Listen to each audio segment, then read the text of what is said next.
Welcome to episode 2 of Docs Talk Teaching. I am your co-host, Dr. Peggy Yates, and I am a veteran teacher of 25 years, and now I work in higher education training new teachers. Pam? Hello, everyone. I am Pam, and I've been a National Board Certified teacher for over 20 years, and currently I'm a professor at higher education. What a delight it is to train new teachers, and we want to share our knowledge with you.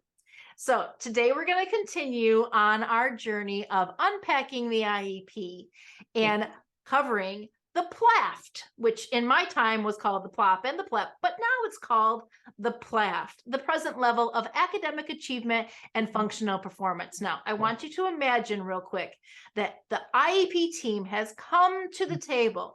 Everyone is there, the gen ed teacher, the special ed teacher, the designated representative, the parent, any allied service providers like speech and language or social work, maybe the one-on-one para, and potentially the child. And we are now on section 2 of this IEP, the Plaafp.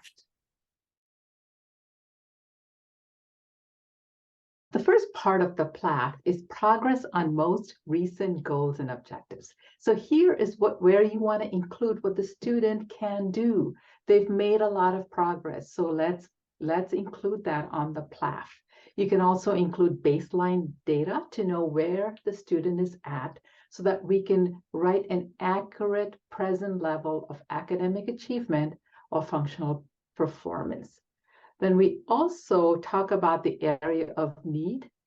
That's basically the subject area that the student needs services in or goals in. So for example, if you write the area of need is reading, then let's get deeper to that sub area of need.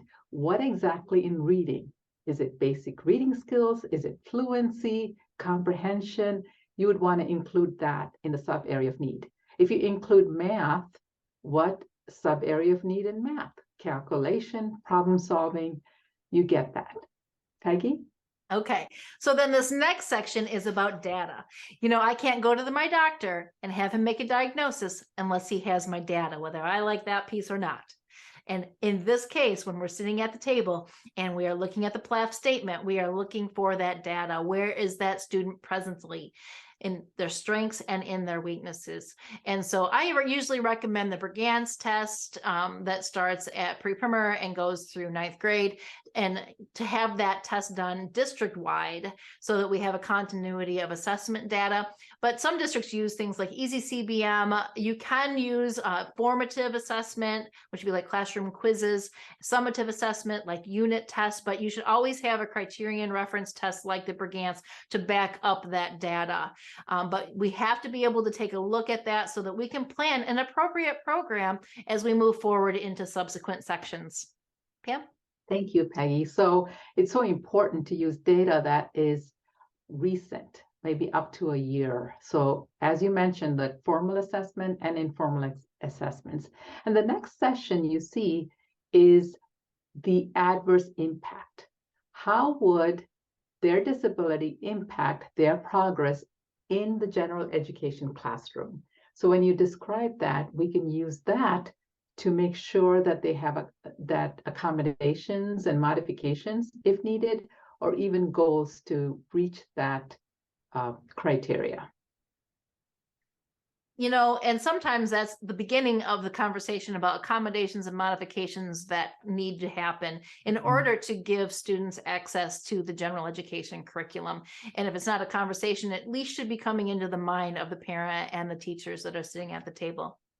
That last piece is goals. So as you move forward in section 4 in Michigan, you are going to plan goals in the areas that they qualify under, whether that be reading, math, written expression. In this case, this person has reading goals. And so that's what's going to be up and coming so that we can make quick progress, right? Because we want to be able to provide that student access to the general education curriculum and have them be successful. That's the purpose of special education, to be able to have someone that is trained highly enough to provide specifically designed instruction for the child and in a small group setting so that they can begin to catch up in skills that they're missing. Okay, so we're going to start with the next section of our podcast called Pickles and Ham, like Peggy and Pam.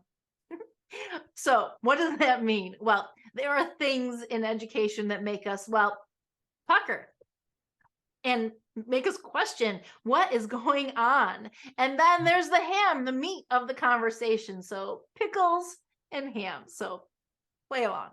Okay. Pam?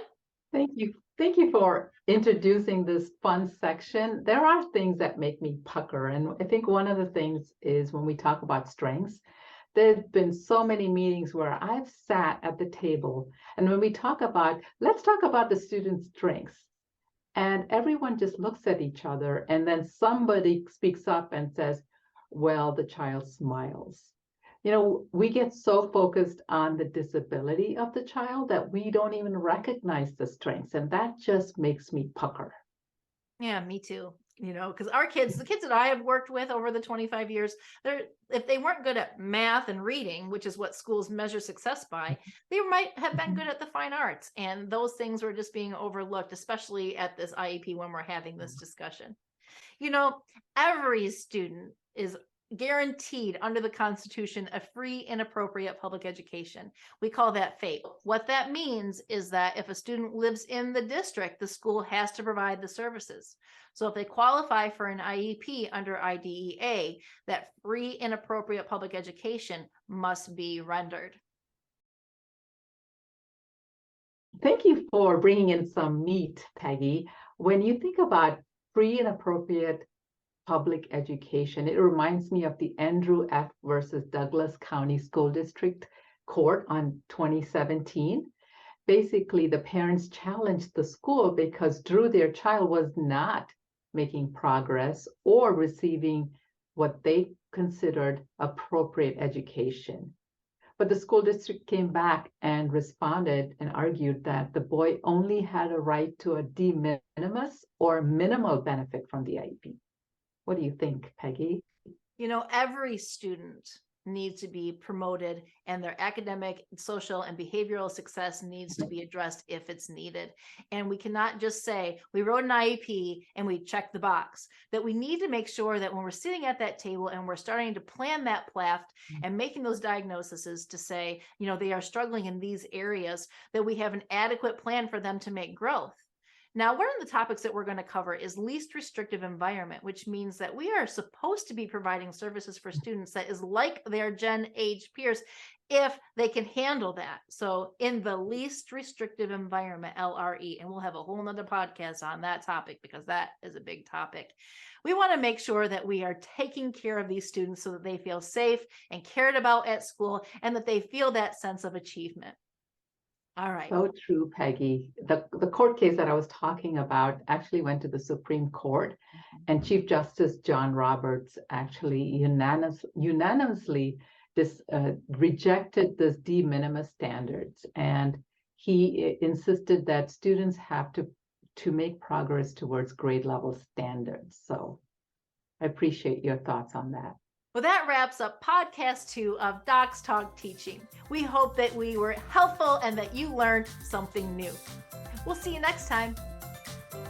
Thanks for joining us.